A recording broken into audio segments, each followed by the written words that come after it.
Continuamos con la anatomía del oído interno, también llamado laberinto. Entonces tenemos un laberinto membranoso y un laberinto óseo. El laberinto óseo es una excavación dentro del peñasco donde se incluye el laberinto membranoso, que es el propiamente nervioso, que es el que va a recoger toda la información para mandarla a diferentes estructuras y sobre todo al cerebro, ¿de acuerdo? Entonces el laberinto anterior, también llamado cóclea, es el que se encarga de la audición, ¿vale? La cóclea es un caracol que da 2 vueltas y media, ¿de acuerdo? Y aloja dentro de él el conducto coclear. El conducto coclear tiene en su interior el órgano de Corti, que es absolutamente la unidad de audición, ¿de acuerdo? Ya hemos hablado de él anteriormente, que tiene unas células ciliadas internas, que son las que se encargan de la audición, y unas células ciliadas externas, que son contráctiles y que son las que medimos su acción mediante las autoemisiones, ¿de acuerdo? Entonces la cóclea recibirá una vibración de líquido por el mecanismo de tímpano, membrana del tímpano, martillo, yunque, estribo, ventana oval, ¿de acuerdo? Y entonces recogerá el sonido, ¿de acuerdo?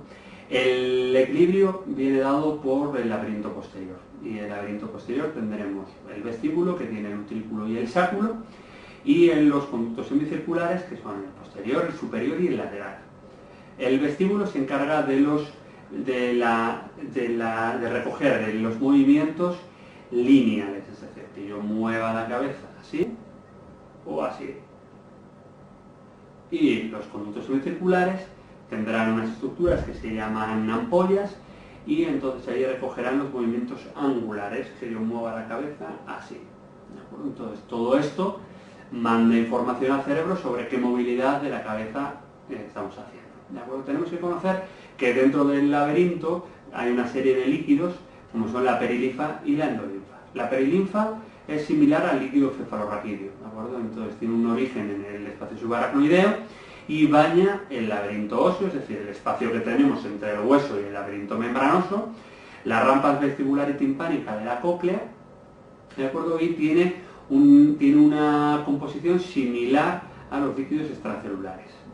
La endolinfa tiene una composición similar a los líquidos intracelulares, se produce en la estrella vascularis, que está en la cóclea y en el utrículo y el sáculo, y baña el conducto coclear, el vestíbulo y el conducto semicircular, ¿vale? Entonces, hemos dicho que el sonido es una vibración de aire. Esto se capta por el pabellón auricular, se dirige por el conducto auditivo externo, vibra la membrana del tímpano, se convierte en una vibración de aire por una vibración de hueso. Pasa los huesos, martillo, yunque y estribo, y vibra, hace una especie de mecanismo de succión y tracción de la ventana oval, y eso provoca un movimiento en estos líquidos, en la corriente, un movimiento de líquido endolinfático que es captado por el órgano de Corti.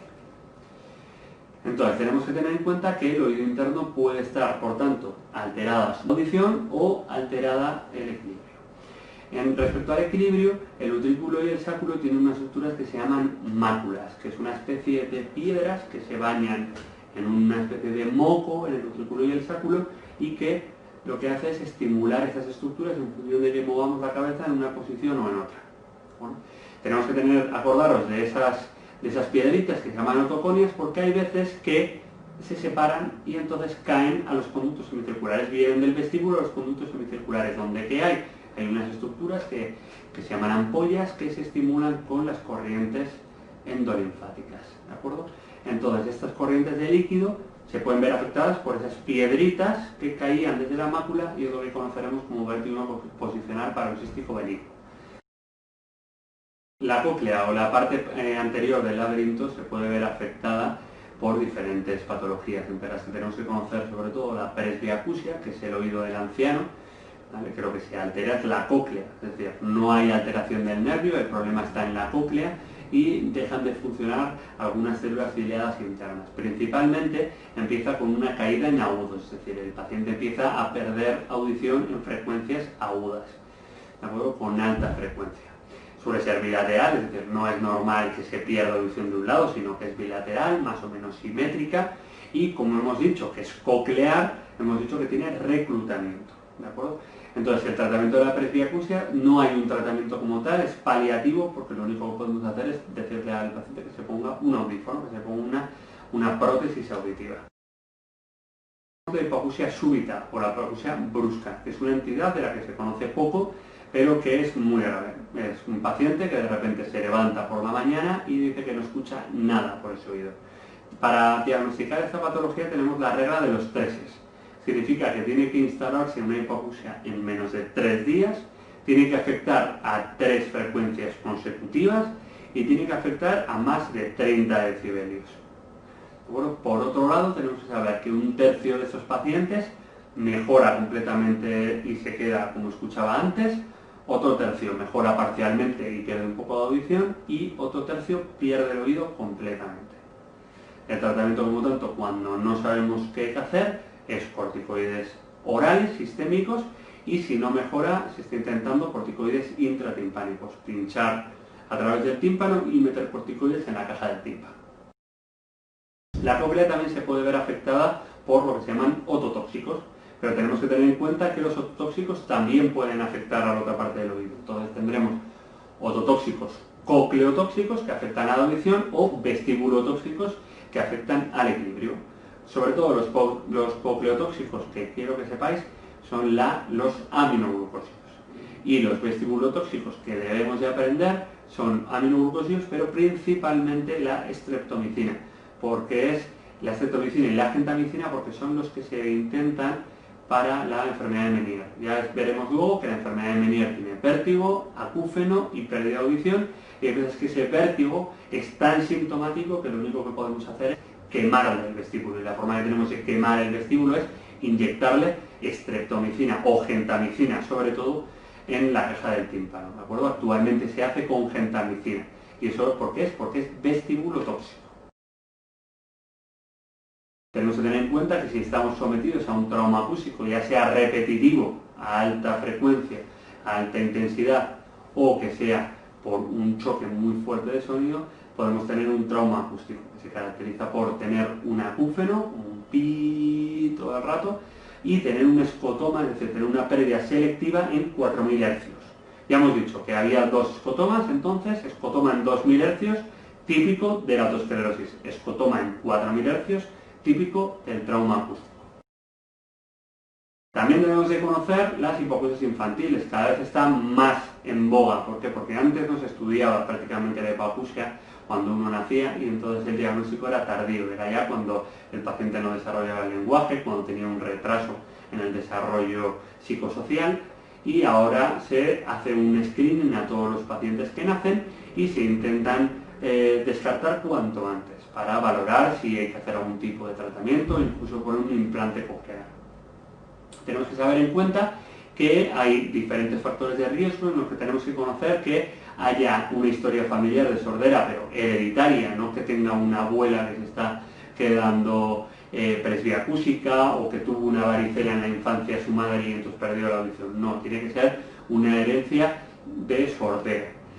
Algún tipo de malformación craneofacial que pueda haber alterado la propia estructura del oído. Infecciones congénitas durante el embarazo por el grupo TORCH, acordaros que es el toxoplasma, la O de otros, como puede ser la sífilis, la R de rubeola, la C de citomegalovirus y la H de herpes. Y el que hayamos tomado fármacos ototóxicos durante la infancia o durante el embarazo, y pues factores de riesgo que pueden dar igual, que pueden dar alteraciones oculares o alteraciones cerebrales, neurológicas, pueden dar también alteraciones audiológicas, como puede ser un bajo peso al nacer, un alcar bajo o una hiperrubidinemia. Tenemos que conocer, por tanto, que dentro del screening neonatal tenemos las fotoemisiones, que se hacen a las 48-72 horas de vida, se repiten al mes, y si se hacen de normal, si es positivo, no se vuelven a hacer. Si falla, se repiten al mes, y si falla otra vez, tendremos que hacer unos potenciales, ¿de acuerdo? Tenemos que conocer que aunque falle las fotoemisiones, no significa que definitivamente el niño esté sordo, ¿de acuerdo? Por eso se hacen los potenciales. Una vez hablado del laberinto anterior, de la cóclea, de lo que se encarga de la audición, vamos a hablar del laberinto posterior, de la función vestibular, de la función del equilibrio. En el estudio de la función del equilibrio, la anamnesis es importantísima. Tenemos que preguntarle al paciente por qué se marea, por qué ha perdido el equilibrio, por qué tiene inestabilidad. se asocia a algún otro tipo de síntoma neurológico, se asocia a cortejo vegetativo. ¿Por qué? Porque el vestíbulo manda diferentes aferencias. Recibe el estímulo, lo interpreta y lo manda a diferentes estructuras, de las cuales tenemos la musculatura axial. ¿De acuerdo? Esa es la que nos permite estar de pie y no caernos hacia uno de los lados, mantener el equilibrio, ¿vale? Es lo que se llama la vía vestibuloespinal. Si esta se ve alterada, la podremos poner de manifiesto con la maniobra de Romberg. Decimos al paciente que se ponga de pie, junta los pies y cierra los ojos. Y el paciente se irá hacia uno de los lados, hacia la derecha o hacia la izquierda, en función de qué vestíbulo, de qué oído esté afectado. También podremos hacer la prueba de Urtenberger, donde hacemos que con los ojos cerrados levante las rodillas y poco a poco veremos que el paciente se empieza a girar. También podemos hacer la prueba de la marcha, decimos al paciente que camine hacia adelante o hacia atrás con los ojos cerrados y veremos que poco a poco va haciendo una marcha que se llama en estrella. Por otro lado, también manda aferencias a otra parte importante del equilibrio, que son los ojos, y eso se hace mediante las fibras vestibuloculares. Entonces, si eso es lo que es el responsable del nistagmo. El nistagmo es un movimiento horizonto-rotatorio, en el caso de los vértigos de otorrino, que no es más que un vano intento del ojo de intentar tener un poco de congruencia sobre lo que le está diciendo el vestíbulo al cerebro. Y entonces se mueve para intentar a ver si se entera un poco de qué va el asunto. Entonces, este nistagmo, ya hemos dicho por tanto que debe ser horizonto-rotatorio, para ser de otorrino, que debe tener una fase rápida y una fase lenta, una fase rápida y una fase lenta, ¿de acuerdo? Y que tenemos que conocer que la fase lenta marca el oído afectado y la fase rápida da el nombre. Es decir, si yo os digo que tengo un nistagmo hacia la derecha, significará que la fase rápida va hacia la derecha, pero que el vestíbulo afectado va hacia es el izquierdo. Entonces, esto solo tiene una excepción, que es la laberintitis serosa, la laberintitis irritativa, que es al revés. Por tanto, lo que tenemos que aprender es que la fase rápida da el nombre al nistagmo, la fase lenta marca cuál es el vestíbulo afectado y en la laberintitis serosa es al revés. No os liéis y empecéis a hacer las cosas al revés, sino simplemente decir, y en la laberintitis serosa es al revés, y así nunca se os olvidará. Y últimas aferencias que tenemos son las que se mandan al núcleo del vago, ¿vale? Que es el que se encarga, por tanto, de que todos los vértigos que vengan del vestíbulo, todos los vértigos de otorrino, asocien un cortejo vegetativo, sudoración, náuseas e incluso vómitos. Nunca pérdida de control de esfínteres, ¿de acuerdo? Ni pérdida de conciencia. Y siempre el paciente contará un mareo con giro de objetos. ¿Por qué? Porque tiene nistagmo. Entonces, dentro de los síntomas y de los síndromes que tenemos que puedan afectar al vestíbulo, hay tres que nos tenemos que aprender, que son los síndromes vestibulares. Tenemos el síndrome de Meniere, ya hemos hablado de él. Se encarga, es debido a un hidrops en la zona de la cóclea, en la estría vascularis, y entonces, por tanto, se va afectando diferentes estructuras del oído. Como es en la cóclea, tendremos un acúfeno, que es decir, un ruido que solo escucha el paciente y nosotros, y tendremos una hipoacusia. ¿Por qué? Porque se está dañando la cóclea. Como es endolinfático, afecta a los líquidos, también afecta al vestíbulo y entonces tenemos un vértigo. La unión de vértigo, hipoacusia y acúfeno siempre nos tiene que hacer pensar en un Meniere.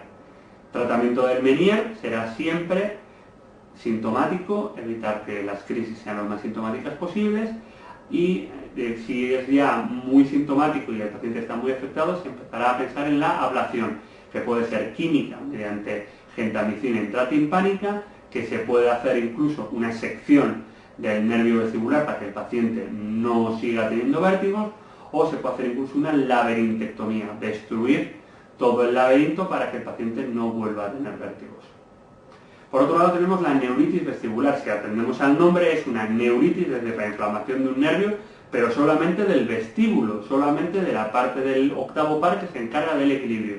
Por lo tanto, nunca tendrá hipoacusia, solamente tendrá un vértigo que generalmente es debido a una viriasis. El paciente nos cuenta que tiene una infección previa y que tiene una audición normal. Este es el peor vértigo, ¿de acuerdo? Es el que más duración tiene y tiene el riesgo de que en algún momento dado pueda dejar una hipofunción vestibular, es decir, el vestíbulo que sea afectado, que sea inflamado, se queda afectado de alguna manera para siempre y queda hipofuncionante, ¿de acuerdo?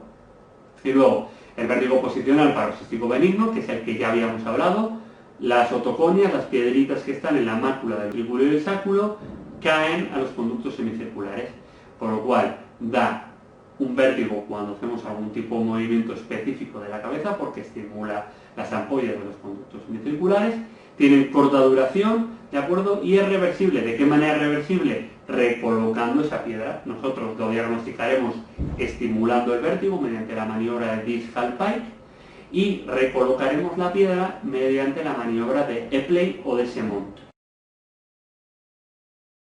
Una patología que siempre es muy preguntada en el MIR es el neurinoma acústico. Saber que es un tumor benigno, ¿vale? Que se sitúa en el octavo par, que empieza principalmente en la parte vestibular de ese nervio estatoacústico o vestíbulo coclear, ¿de acuerdo? Pero que poco a poco, lentamente, al ser benigno, crece y llega a afectar tanto a la audición como al equilibrio.